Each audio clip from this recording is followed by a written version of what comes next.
बता दीजिए कि जिस दिन यह 42वां संविधान संशोधन पारित किया गया जिसे मिनी कॉन्स्टिट्यूशन थे, संसद में कितने संसद सदस्य थे, कितने पक्ष में वोट पड़े, कितने विपक्ष में, और कितने दलों के संसद सदस्य थे? चलित करके पूछता, बताइए बताइए कितने दलों के कितने सांसद उपलब्ध थे जिन्होंने वोट किया? सुनिए, एक दल के सांसद थे, बाकी सारे दलों के सांसद जेल में थे।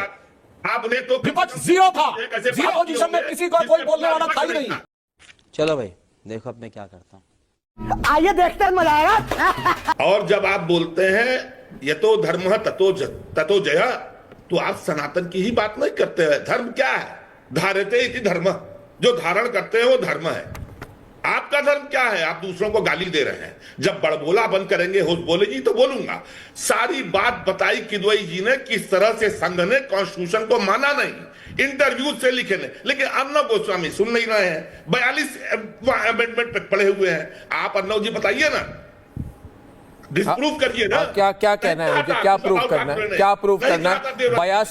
हाँ बोलिए, 42nd अमेंडमेंट के बारे में क्या कहूँ? संविधान को जिंदगी में माने नहीं, वो गवई साहब के बोलने के बाद मात्र एक दलित चीफ जस्टिस ऑफ इंडिया ने बोल दिया कि संविधान सुप्रीम है, ब्राह्मणवाद जग गया। क्या बेटा, अब तू गया देख, तेरी औकात मैं दिखाता हूं तुझे।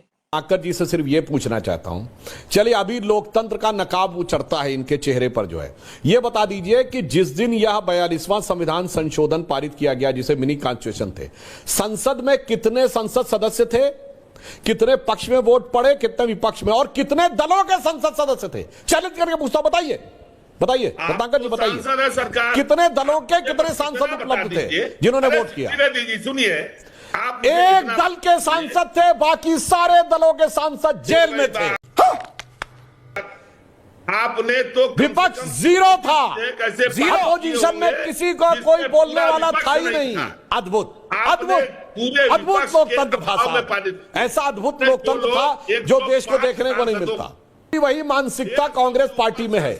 इंदिरा जी ये कहती थी कि चुनाव आयोग या भारत का संविधान इस आधार पर तय होगा कि मैं चुनाव जीती या नहीं जीती। आज राहुल गांधी वही भावना कहते हैं कि चुनाव आयोग की प्रामाणिकता और भारत के संविधान की वैधानिकता इस आधार पर तय होगी कि कांग्रेस चुनाव जीती या नहीं जीती। जो विचार तब था वो विचार अब है। तब इंदिरा गांधी ने नीलम संजीव रेड्डी के मुद्दे पे कांग्रेस से बड़े बड़े नेताओं को बाहर निकाल दिया था कि मैं ही रहूंगी। निजलिंगप्पा, कामराज, चौधरी चरण सिंह, चंद्रशेखर और बड़े बड़े नेताओं को, मोरारजी देसाई को बाहर कर दिया था। आज राहुल गांधी कहते हैं अरे होगा कोई सीएम, पूर्व का सीएम, चलो बाहर का रास्ता दिखाओ, गुलाम नबी आजाद को दिखाओ, कैप्टन अमरिंदर सिंह को दिखाओ, विजय बहुगुणा को दिखाओ, एसएम कृष्णा को दिखाओ, सब बाहर।